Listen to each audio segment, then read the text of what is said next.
Observamos el mundo para comprenderlo y para poder evolucionar. La inteligencia nos ha permitido forjar herramientas para comprender lo pequeño y lo infinitamente grande. Desde hace más de un siglo, psicólogos, biólogos, genetistas y neurocientíficos la diseccionan, la analizan y la miden. Hemos inventado los ordenadores y caminado sobre la Luna. Pero contrariamente a lo que podríamos creer, nuestra inteligencia individual no ha aumentado. Hoy en día, la ciencia explora las diferentes facetas de nuestra inteligencia. Pero, ¿saben en realidad los científicos qué es la inteligencia?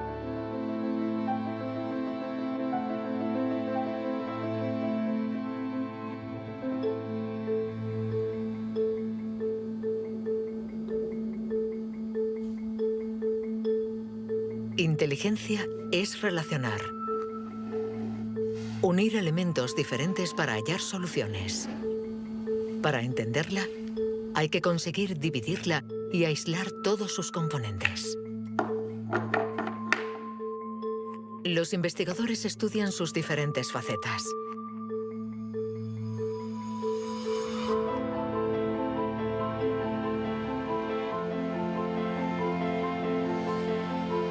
Para medir la inteligencia, una de las primeras propuestas ha sido medir la velocidad a la que reacciona el cerebro.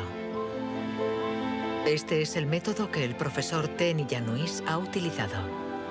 Él ha comparado nuestro tiempo de reacción con el de nuestros ancestros. Y los resultados de su estudio no nos favorecen.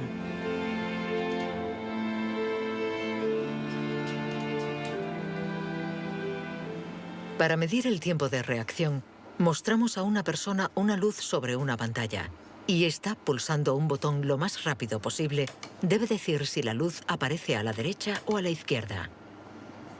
No es un acto reflejo, sino una información simple que nuestro cerebro debe procesar. Estos estudios sobre el tiempo de reacción son muy antiguos. Muchos de ellos los llevó a cabo Francis Galton, primo de Charles Darwin, entre 1860 y 1880 en Gran Bretaña. Galton hizo pruebas a muchos miles de personas representativas de la población de la época. La gente tenía entonces un tiempo de reacción muy rápido. Nosotros hemos buscado estudios comparables que hubieran sido hechos durante los últimos 120 años y hemos encontrado unos 15. Al compararlos, hemos podido comprobar que durante los últimos 150 años la gente se ha hecho cada vez más y más lenta. Para el profesor Ten Iannuis, inteligencia es velocidad. Y nuestro cerebro invierte como media 50 milisegundos más que el de nuestros bisabuelos a la hora de procesar una información simple. 50 milisegundos más puede sonar como un algo ridículamente breve. Pero si pensamos en las miles y miles de decisiones que debemos tomar cada día, y somos un poco más lentos en cada decisión, esto puede tener consecuencias muy, muy importantes.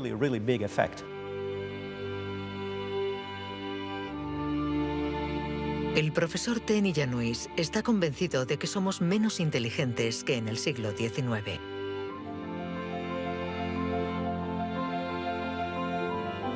Y la prueba está en la increíble capacidad de invención de este periodo, marcado por una explosión de las innovaciones, de la creatividad, de las ideas.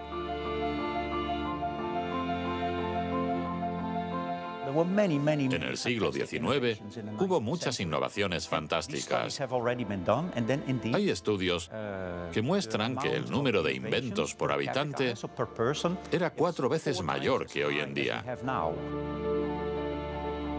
El profesor Ten Iannuis piensa que nuestra inteligencia está en declive desde hace por lo menos 150 años. Pero en el siglo XIX, Sir Francis Galton ya pensaba que los ingleses eran bastante menos inteligentes que los griegos de la antigüedad, donde no faltaban las mentes brillantes. Entonces, y los predecesores de los griegos, los hombres prehistóricos. Es extremadamente difícil medir su inteligencia. Sin embargo, en el Instituto Max Planck de Leipzig intentan responder a esta pregunta reconstruyendo el cerebro de nuestros antepasados de la prehistoria.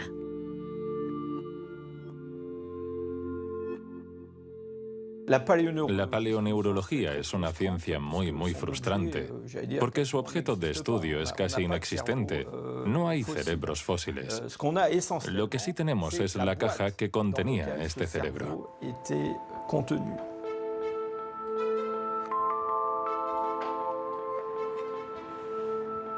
Al comparar nuestro cerebro con el del hombre prehistórico, los científicos han encontrado diferencias no solo en la forma, sino también en el tamaño.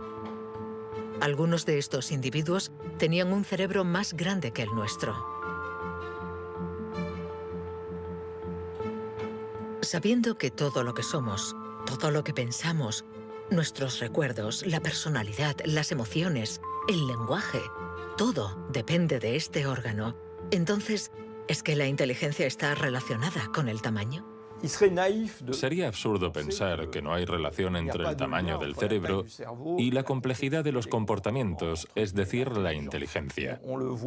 Esto lo vemos en el reino animal. Los animales llamados más inteligentes, en particular los cetáceos y algunos tipos de delfines, por ejemplo, tienen cerebros muy grandes, con un gran número de neuronas. Por lo tanto, encontramos en ellos algo que también encontramos en los grandes primates y en el hombre.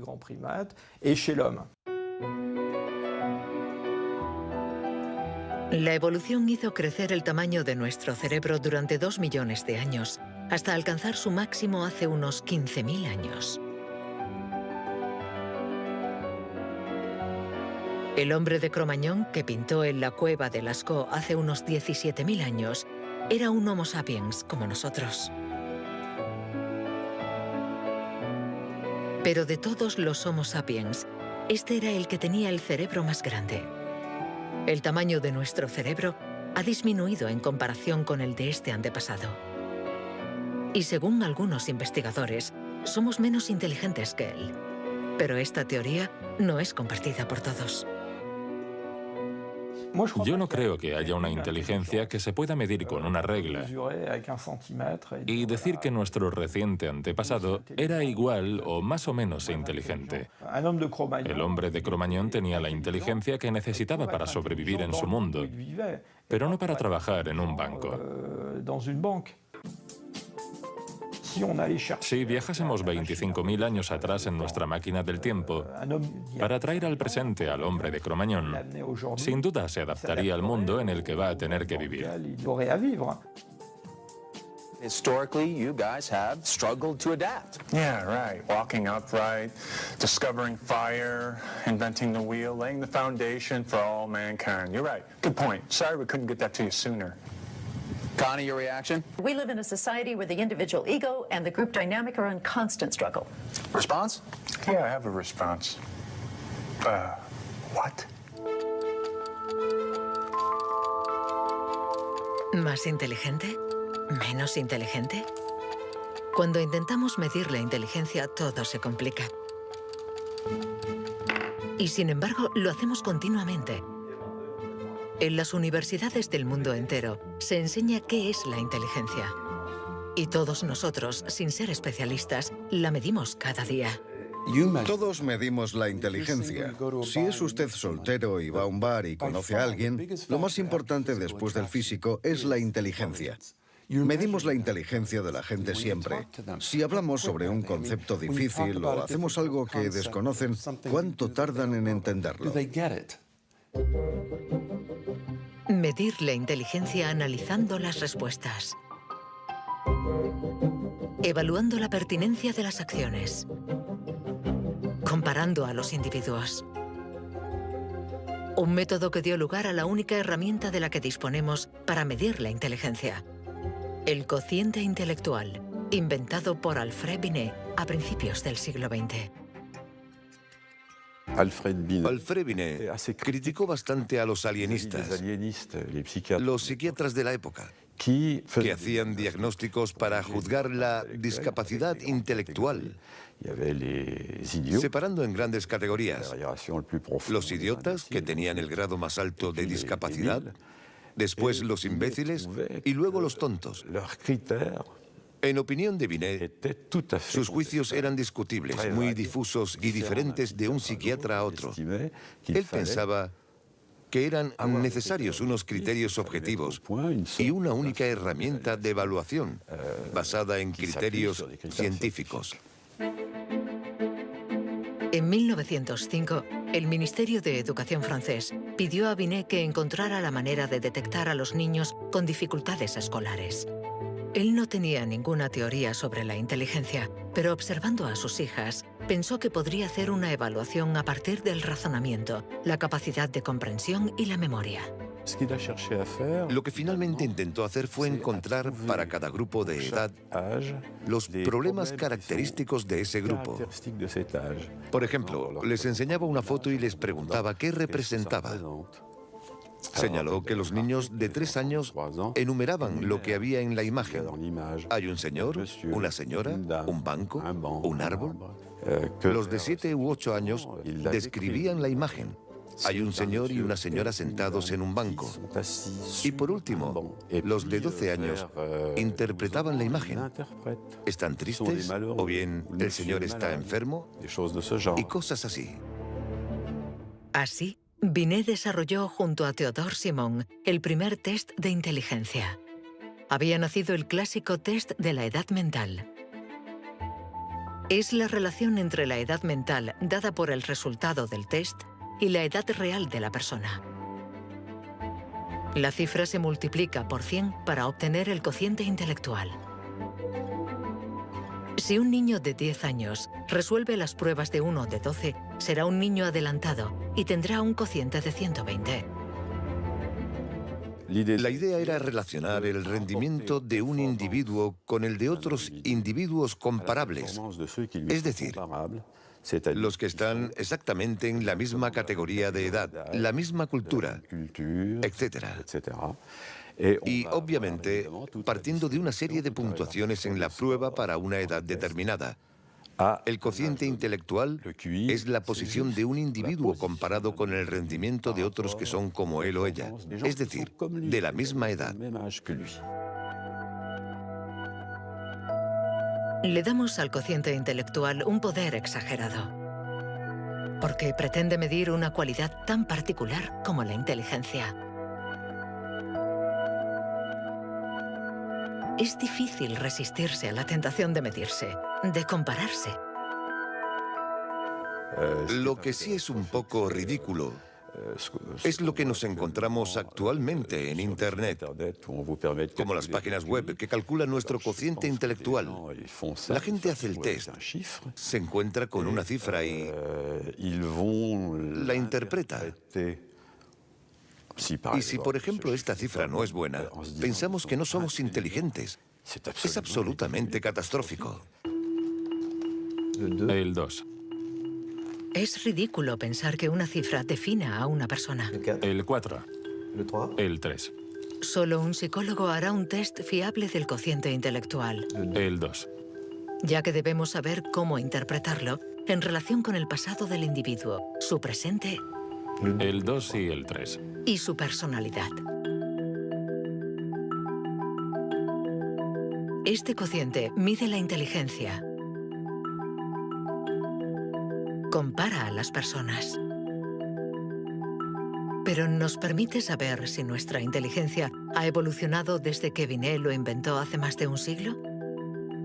¿Obtenemos mejores resultados en el test hoy? En Nueva Zelanda es donde por primera vez han respondido a esta pregunta. Allí, James Flynn ha hecho un descubrimiento sorprendente que los científicos de todo el mundo han bautizado como el efecto Flynn. El efecto Flynn supone el descubrimiento de que todas las naciones que entraron en la era industrial han obtenido mejoras considerables en los tests de cociente intelectual. He revisado toda la variedad de estas pruebas en 40 países, como en Francia, Holanda o Noruega, donde los jóvenes habían sido llamados al servicio militar. Se les ha dado cada año exactamente el mismo test, y las mejoras son muy evidentes. Hace 1 o 2 generaciones, la gente obtenía una media de 30 respuestas sobre 60. Hoy obtienen 45. Después de evaluar decenas y decenas de estudios, James Flynn ha mostrado que desde hace más de 60 años obtenemos mejores resultados en estos test. ¿Quiere esto decir que ahora somos más inteligentes que nuestros abuelos? Un cambio en el cociente intelectual no significa necesariamente un cambio en la inteligencia. Pongamos un ejemplo. Una persona hace hoy el test por primera vez. Si hace el mismo test al día siguiente, existe un efecto de aprendizaje. Su puntuación va a ser más alta, pero no quiere decir que se haya hecho más inteligente. Solo significa que se ha familiarizado con el test.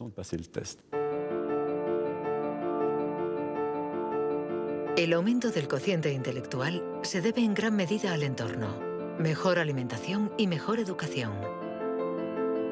Nuestro cociente aumentaría de 2 a 3 puntos por cada año de escuela, y los años de escolarización han pasado de una media de 6 a principios del siglo XX a los 11 años de hoy en los países industrializados.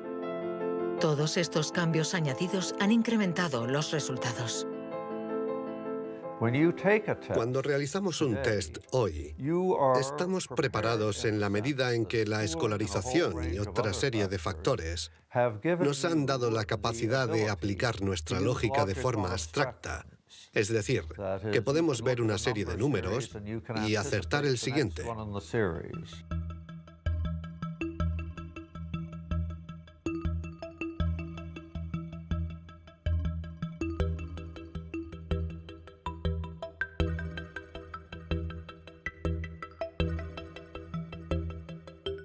En cuanto a la inteligencia, no hay que fiarse de las apariencias.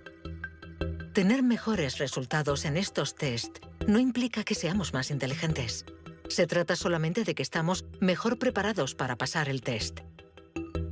Nuestra inteligencia es como un músculo que entrenamos para obtener de él todo su potencial, y con el entrenamiento podemos alcanzar nuestros límites. Las cifras lo demuestran. Tras decenios de mejora, los resultados de los test han llegado al tope. Incluso están empeorando en países como Inglaterra, Dinamarca o Noruega. El aumento del cociente intelectual es un fenómeno que ha durado un siglo, pero todos los países terminarán por llegar al tope de este incremento. Sospecho que la educación formal ha abusado de la capacidad de manipular los conceptos abstractos y, a menos que se produzca una revolución de la pedagogía, los beneficios que ha producido la escuela van a tocar techo, ya que hoy en día casi todo el mundo está escolarizado.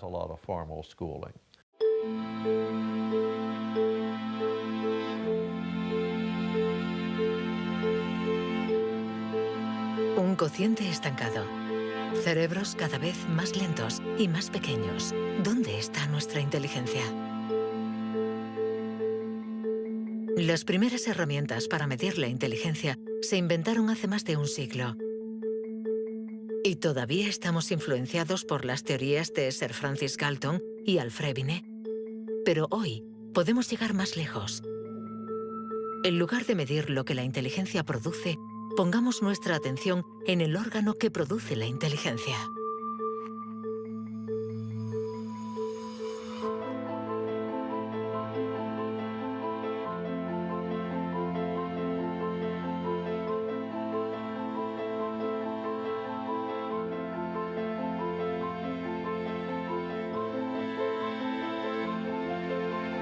Richard Heyer es psicólogo y neurocientífico en la Universidad Irvine de California. Desde hace más de 30 años, intenta averiguar cómo es un cerebro inteligente.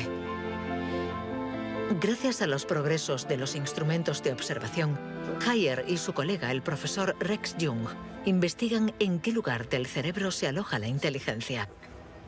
Veamos el cerebro de Richard Hayer. Vemos un bonito cerebro. El doctor Hayer es una persona brillante e inteligente y vemos todas las regiones que sustentan su inteligencia.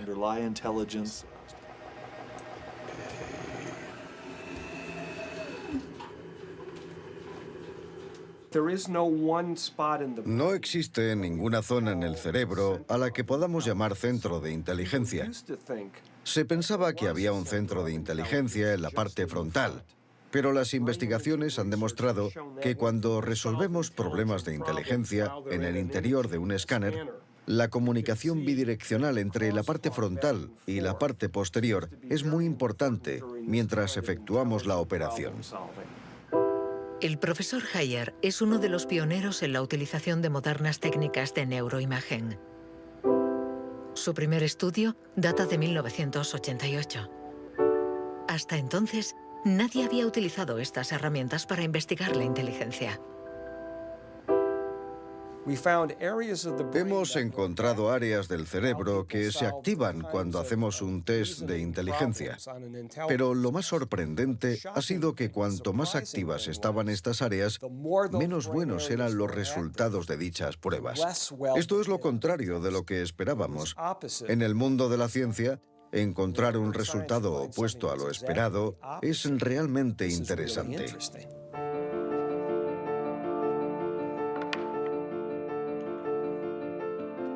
Un cerebro inteligente no es un cerebro que funciona más, sino todo lo contrario. Es un cerebro que funciona menos.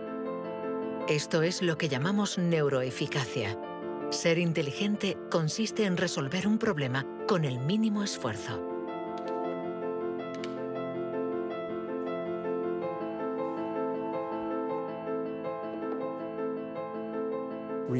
Si recordamos la primera vez que condujimos un coche, el primer día en un gran aparcamiento vacío, con alguien sentado a nuestro lado, girando el volante y pensando, ahora tengo que frenar.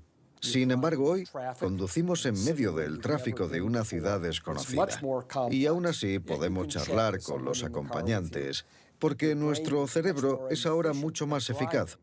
Por lo tanto, un alto nivel de inteligencia no está necesariamente ligado a un cerebro que trabaja más, sino a una transmisión más eficaz de la información entre las zonas importantes del cerebro. Cuando se piensa en un proceso tan complejo como la inteligencia, debemos imaginar que el cerebro es como una orquesta con distintas secciones. Pero el verdadero misterio está en cómo interactúan estas secciones, porque, como sabemos, esta orquesta no tiene director. Si el cerebro es una orquesta, entonces la inteligencia es la música.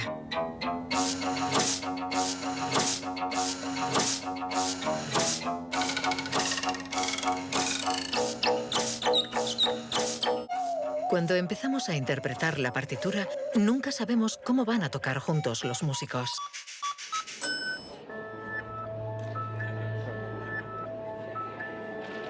En la Universidad de la Sorbona, el profesor Olivier Houdet busca un director para esta orquesta. Para encontrarlo, mide la actividad eléctrica del cerebro mientras los niños resuelven problemas. Lo que le interesa es lo que él mismo llama bugs de inteligencia. Mostramos a un niño una imagen con 1, 2, 3, 4, 5 babars separados y 5 babars juntos. Y le preguntamos si hay el mismo número de babars en la parte de arriba y en la de abajo. Hasta los 7 u 8 años, todos los niños del mundo responderían, hay más arriba, porque la imagen es más larga. El cerebro de los niños es fácil de engañar por la inteligencia visioespacial, según la cual longitud es igual a número. Esto significa que tenemos caminos neuronales distintos para resolver una misma tarea.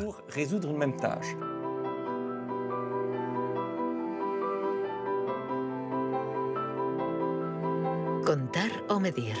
Hay muchas soluciones para un mismo problema, y nuestro cerebro está continuamente luchando para inhibir las estrategias negativas. Lo que queremos mostrar, y esta es la originalidad de nuestro laboratorio, es que la inhibición es sin duda el proceso clave y positivo de la inteligencia, porque nos permite resistirnos a nosotros mismos. Resistirnos a nosotros mismos es aprender a controlar las interferencias que perturban a nuestra inteligencia. El test de Stroop es uno de los métodos de observación de estas interferencias. Consiste en decir el color de una palabra sin leerla. Azul, amarillo, Rojo, amarillo, verde. ¿Rojo, verde? ¿Verde? ¿Rojo? verde, amarillo, Amarillo, rojo. amarillo, amarillo, rojo. ¿Amarillo? ¿Rojo? Amarillo, amarillo. Rojo, verde, ¿Rojo? ¿Amarillo? ¿Azul? ¿Verde?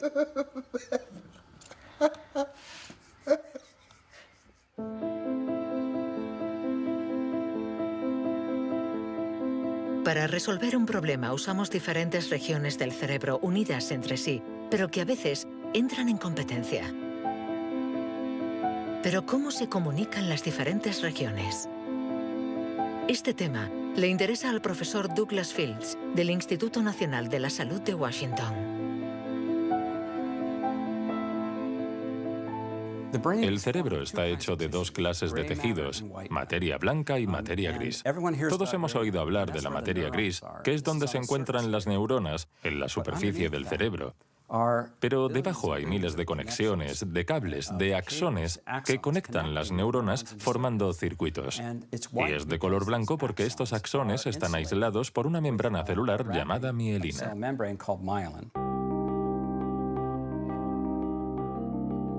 La mielina envuelve los axones y permite que la información circule de forma rápida y eficaz en el cerebro.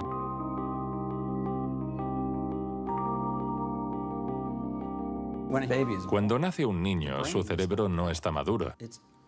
Sus funciones son mínimas. Un bebé no puede hacer casi nada. No puede alimentarse, su visión es muy limitada, no puede andar ni sujetar su cabeza. Esto se debe a que nuestro cerebro está siendo permanentemente moldeado por el entorno. Y una de las cosas más interesantes respecto a la mielina es que se forma después de nacer. La mielina es esencial para que la información circule de forma eficaz por el cerebro. Es esencial para nuestra inteligencia. Pero en la actualidad, la formación de la mielina está alterada.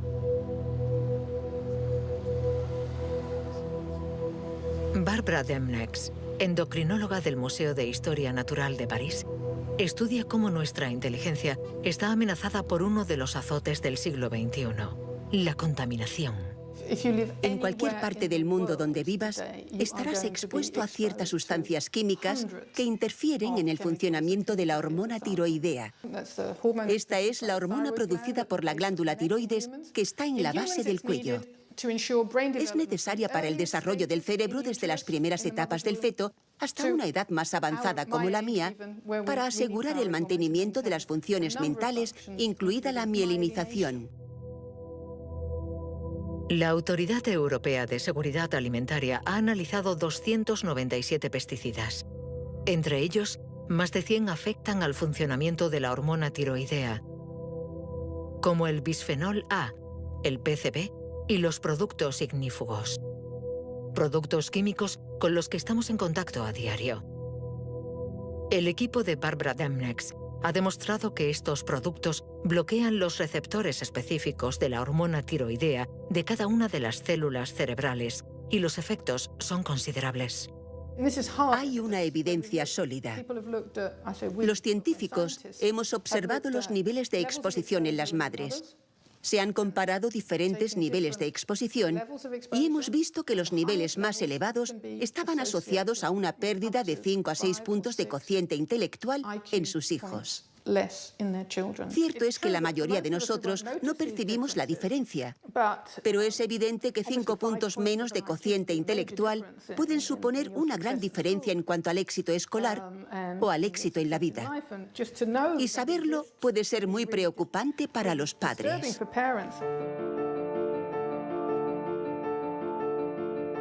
Nuestra inteligencia nos ha permitido crear un mundo complejo, pero a costa de degradar el medio ambiente.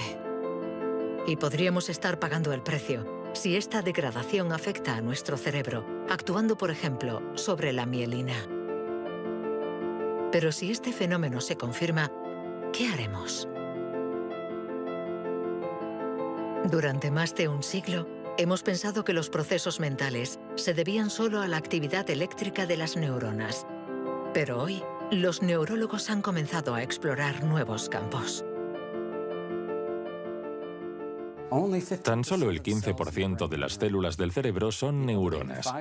El resto, el 85%, no se comunican mediante impulsos eléctricos. Las llamamos glía. Nuevos métodos nos han permitido ver, para nuestra sorpresa, que las células gliales se comunican entre ellas y con las neuronas sin electricidad. Esto es un punto de partida fascinante, porque supone un cambio fundamental de conceptos respecto al funcionamiento del cerebro a nivel celular. Células gliales. Células mucho más numerosas que las neuronas y que forman su entorno. Algunas fabrican la mielina. Otras alimentan a las neuronas y las protegen. Estas se denominan astrocitos. Y un descubrimiento inesperado indica que los astrocitos juegan un papel en la inteligencia. Todo comenzó con un genio. En abril de 1955, en el Hospital Princeton de New Jersey, el patólogo Thomas Harvey dirigió la autopsia de Albert Einstein. El 18 de abril, a las 8 de la mañana, decidió robar el cerebro del hombre considerado como la encarnación del genio. Pretendía examinar este preciado órgano para encontrar el secreto de la inteligencia. Después de esconderlo en su casa durante 27 años, autorizó a otros científicos a examinarlo. Estos descubrieron en el cerebro de Einstein lo que podría ser el secreto de su inteligencia.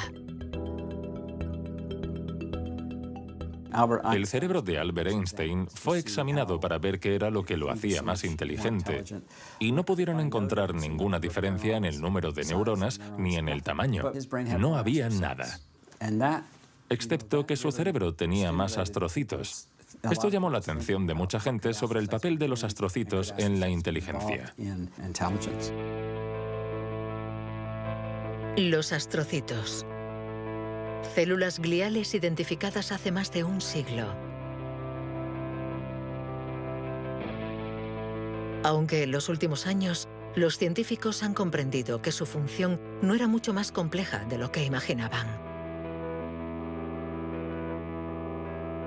Los astrocitos sirven para muchas cosas. Controlan la sinapsis, controlan el flujo sanguíneo en el cerebro, alimentan a las neuronas, reaccionan a las heridas. Todas estas cosas estaban consideradas como tareas menores que los astrocitos hacían en el cerebro, y no habían sido tomadas muy en serio hasta que se dieron cuenta de lo determinantes que son los astrocitos para las neuronas. Un astrocito humano controla cientos de neuronas, muchas más que, por ejemplo, un astrocito de ratón. Basándose en esta observación, un equipo de la Universidad de Rochester ha realizado un experimento fascinante. Para entender mejor la inteligencia humana, han decidido cruzar la barrera de la especie y han trasplantado astrocitos humanos en el cerebro de un ratón.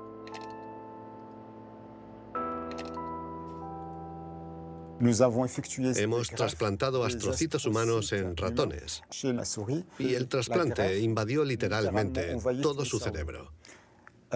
Cuando lo revisamos un mes después, pudimos ver que allí donde habíamos realizado el injerto, este ocupaba un lugar discreto. Un año más tarde, todo el cerebro se había injertado a sí mismo. Todas sus células habían sido literalmente reemplazadas por células humanas. Y nos dimos cuenta de que estos ratones tenían más memoria y más capacidad de aprendizaje que los no injertados. Para comprobar las capacidades de los ratones con el cerebro modificado, los metieron en un laberinto.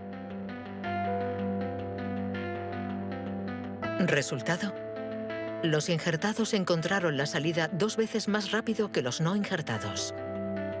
Este experimento no deja lugar a dudas. Los astrocitos favorecen la memoria y el aprendizaje. Juegan un papel clave en nuestra inteligencia.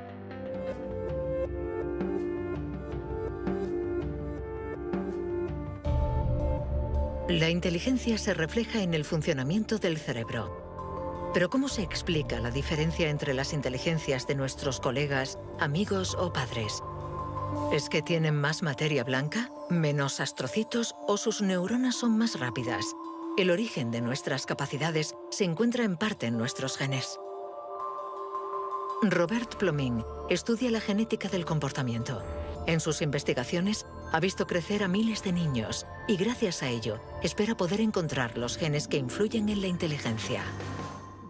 A menudo la gente desea saber en qué medida la inteligencia viene determinada por los genes. En primer lugar, hay que insistir en que la palabra determinar no es adecuada. Debemos decir influenciar, ya que, como sucede con el tamaño, está estrechamente relacionado con los genes, pero no determinado por ellos. Si somos altos, es probable que nuestros hijos sean más altos que la media, pero si están mal alimentados o enfermos, serán más bajos. Esto no es determinar, es influenciar. En otras palabras, los genes nos dan el potencial y el entorno decide el resultado final.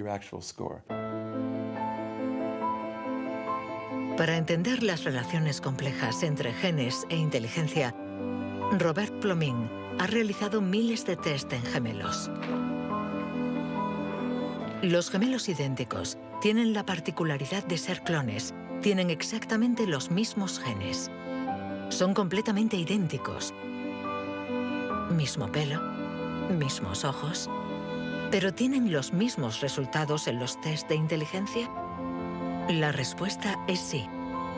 Sus resultados se parecen mucho más que los de otros hermanos. Esta es la prueba de que, sin ser completamente determinantes, los genes sí juegan un papel crucial.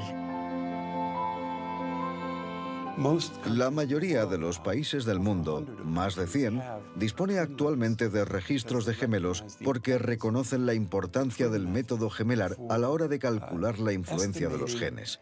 La siguiente etapa de nuestras investigaciones consiste en encontrar los genes responsables de la inteligencia. Para esto, Robert Plomin ha utilizado chips de ADN capaces de detectar más de 1 millón de marcadores genéticos. Comparando el ADN de los que tenían buenos resultados en los test, Plomin quería saber si ciertos genes se dan con más frecuencia. Pero la identificación precisa de estos genes es mucho más complicada de lo que esperaba.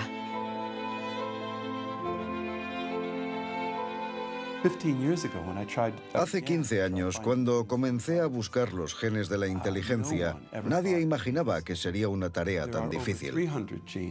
Pudimos identificar más de 300 genes que influyen sobre la inteligencia. El problema era que habíamos estudiado solo el 1%.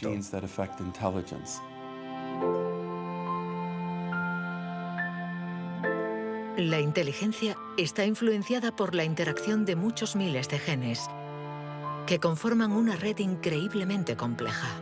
Además, producen efectos distintos en función de la región del cerebro donde actúen.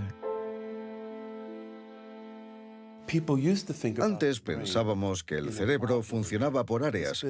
Esta área controla el lenguaje, esta hace otra cosa. El cuerpo calloso comunica los hemisferios. Hoy nos hemos dado cuenta de que esto era ficción y que el cerebro actúa de forma más global.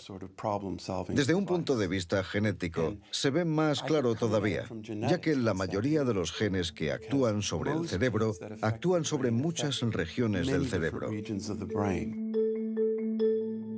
Paso a paso vamos entendiendo nuestra inteligencia.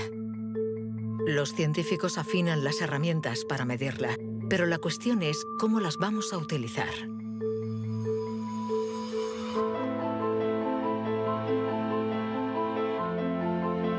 La inteligencia es lo que mejor predice nuestro nivel de estudios o nuestro empleo.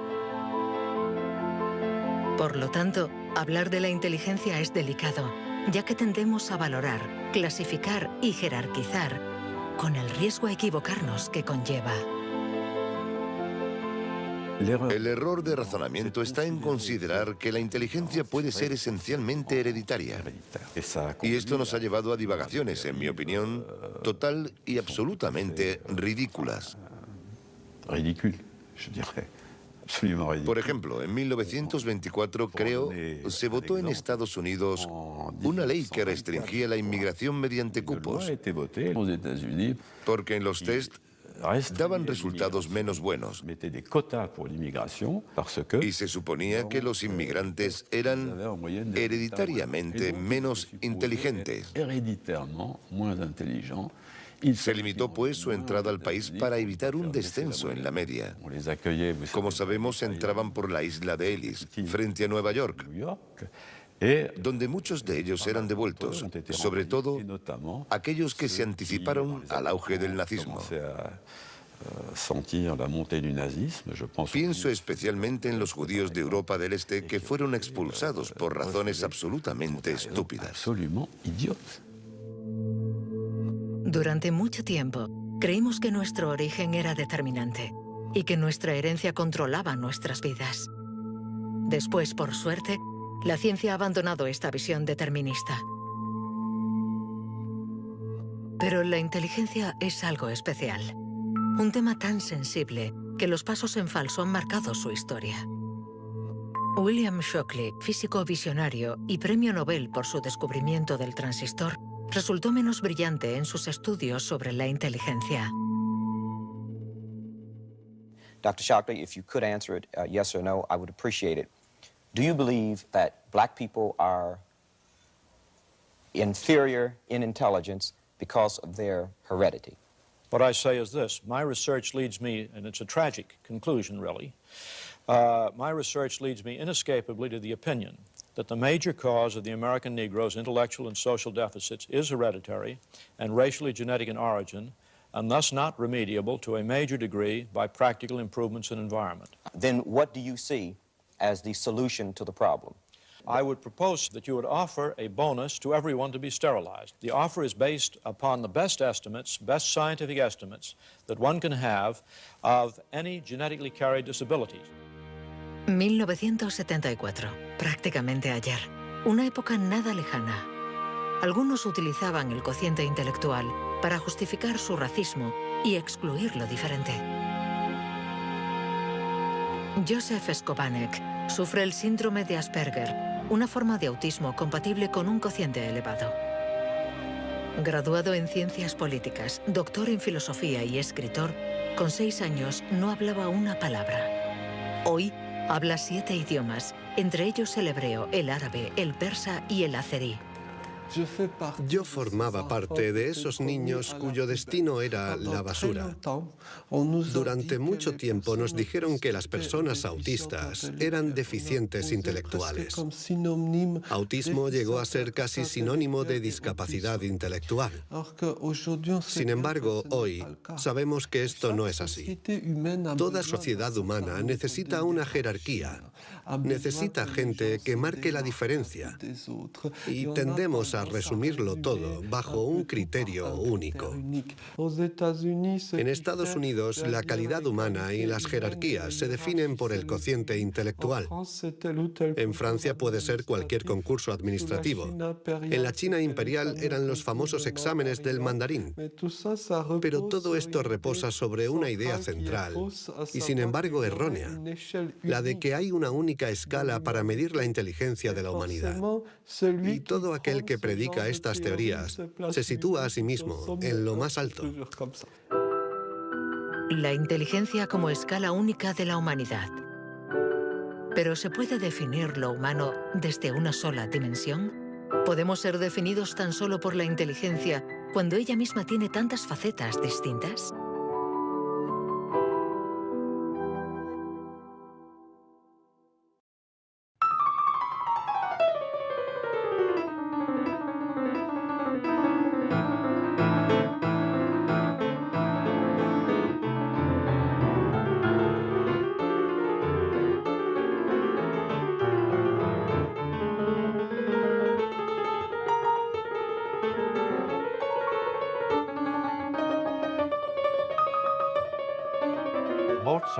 Nos han dicho siempre que Mozart podía tener en la mente una sinfonía entera. Cuando escuchamos una sinfonía, debemos seguirla a medida que se desarrolla en el tiempo. Sin embargo, él la veía en su totalidad. Viene a ser la clase de complejidad mental de un matemático cuando tiene en mente 7 u 8 fórmulas y conoce todas las conexiones posibles entre ellas. Pero siempre podemos argumentar.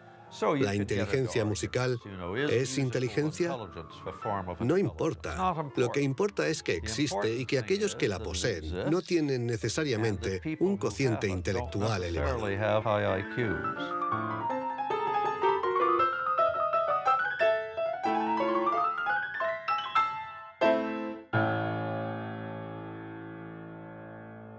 Siempre ha existido una reticencia a considerar que existen formas distintas de inteligencia y una cierta tendencia a querer determinar un cociente intelectual general. Una única escala de inteligencia donde podemos situarnos por encima o por debajo. Pero la realidad lo contradice.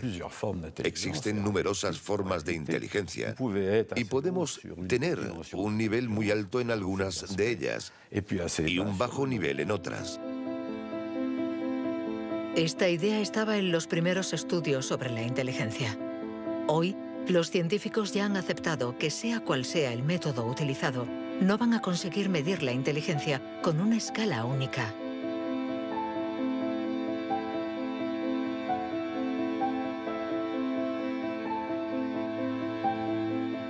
En la Universidad de Nuevo México, el profesor Rex Jung está convencido de que para resolver cualquier tipo de problema usamos distintos tipos de razonamiento. Y lo que llamamos inteligencia no es sino uno más de ellos. Creo que la creatividad es otro modelo de funcionamiento del cerebro y lo que intento averiguar es si es diferente a la inteligencia o similar. ¿Estamos hablando de lo mismo o de algo distinto? Y he llegado a la conclusión de que la creatividad es un proceso de razonamiento básicamente diferente.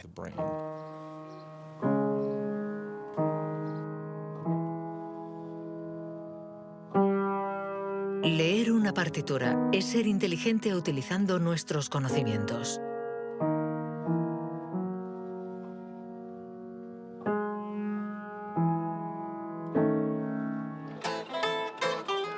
Improvisar es ser inteligente inventando y siendo creativo.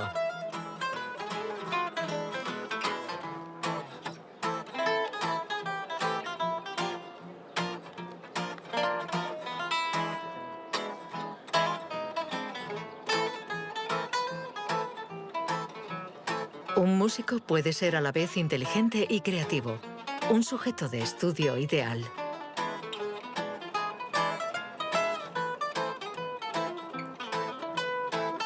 El profesor Jung ha estudiado numerosos cerebros para saber cómo pueden coexistir inteligencia y creatividad.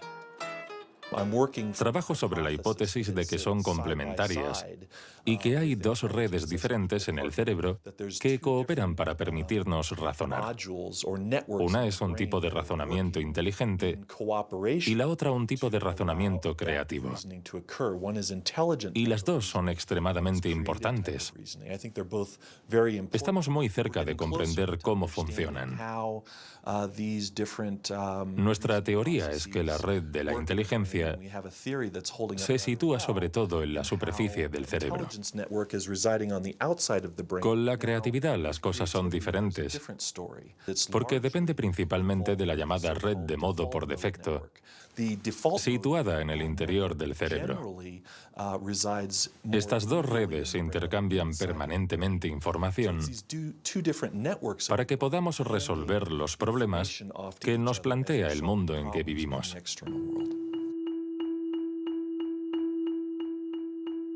Todos hemos experimentado esa sensación de una idea que surge de no se sabe dónde con la fuerza de la evidencia. Lo que nos revelan los neurocientíficos es que la forma de razonamiento inventivo-creativo es una única forma de razonamiento. ¿Podemos ser inteligentes sin ser creativos? ¿O creativos sin ser inteligentes? ¿Esta cuestión tiene sentido? Para evolucionar de forma inteligente, ¿no necesitamos todos los recursos de nuestra mente?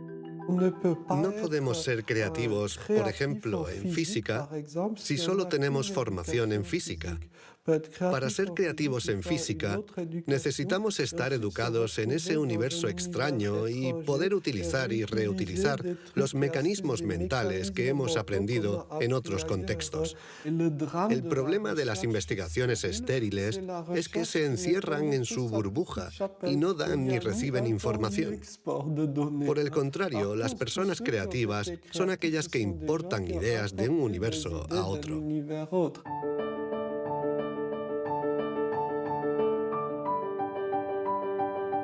Los hilos se tejen. El cuadro se completa. Los científicos ensamblan poco a poco las diferentes piezas de nuestra inteligencia. Pero el mundo evoluciona y la inteligencia también. El cerebro está en permanente evolución y permite que la inteligencia se adapte a los problemas que debemos resolver, por múltiples y variados que estos sean.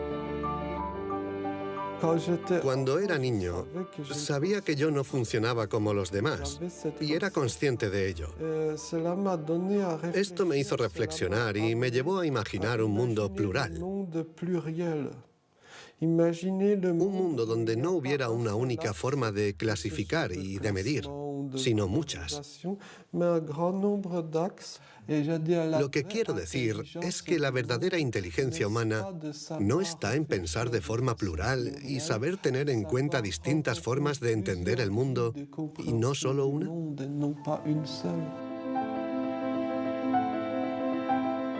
El papel de la ciencia no debe ser el de decir si somos más o menos inteligentes que nuestros vecinos o que nuestros antepasados, sino el de ayudarnos a entender cómo funciona nuestro cerebro. Así, sabremos cuidar nuestra inteligencia y también mejorarla para tejer hilos de unión entre nosotros y la diversidad que nos rodea.